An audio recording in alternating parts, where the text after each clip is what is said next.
لە یاریەکانی قۆناغی 16 جامی کوردستان بۆ تۆپی پێ یانەی ڕواندز لە نێو یاریگای سۆران میوانداری یانەی شەقڵاوی کرد ئەگەرچی لە دەستپێکی یاریەکە یانەی ڕواندز باشتر دەبینران و چەندین دەرفەتی گۆڵکردنیان لەدەستدا.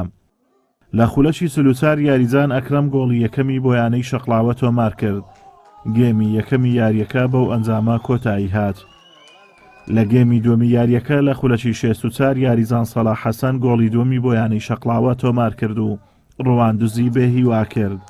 دواتر یاریزانانی ڕواندز هەوڵی گۆڕینی ئەنجامی یاریان دەدا بەڵام سەرکەوتوو نەبوون. لە خولەشی 77 سانی سەلام گۆڵی سێمی بۆ یانەی شەقڵاوە تۆمار کرد. ئەنجامەکەی بە تەواوی بۆ شەقڵاوە یەکلا کردەوە. لە خولەکی 88 محەممەد عزیز گۆڵی یەکەمی بۆ ڕواندز تۆمار کرد. ئەنجامەکەش بە 3 گۆڵ بەرامبەر بە گۆڵێک لە بەرژەوەندی یانەی شەقڵاوە کۆتایی هات. پیرۆزبای لە یاریزانەکانەکەی کاوڕۆ زوودەشی باشیان سەرف کرد. هەم بەنەتیجە هەمیش بە ئادا توانیمان بیبینەوە قۆناغێک بچینە پێش لە کاسی کوردستان. تیپی ڕواندزیش تیپەشی چاک و باش و باش یاریان کرد. بەڵامی دیامە لە گۆڵکردن موفەق بووین و توانیمان استقلالی تۆپەکان بکەین و گۆڵ بکەین. ڕاستەکەی تیپی شەقڵاوە بە باردۆخێکی زۆر خراپە تێدەپەڕێ لە ڕووی مادیەوە.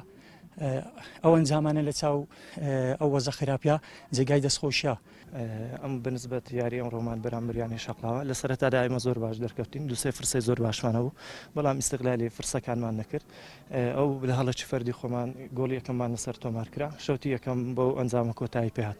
لە شەوتی دووەم ئەگەر ئەکرا ئێمە باشتر و بە ئاسێکی باشتر دەربکەین بەڵام گۆڵەکی خێرا کە بۆ دوو بە هیچ ڕتمی یاریەکەی لە ئێمە تێکدا و شەقڵاوە باشتر دەرکەوت.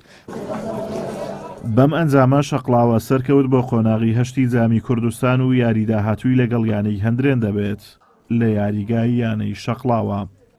ئازادۆمەراوەی کەناڵی ئاسمانی پەیام، سۆران.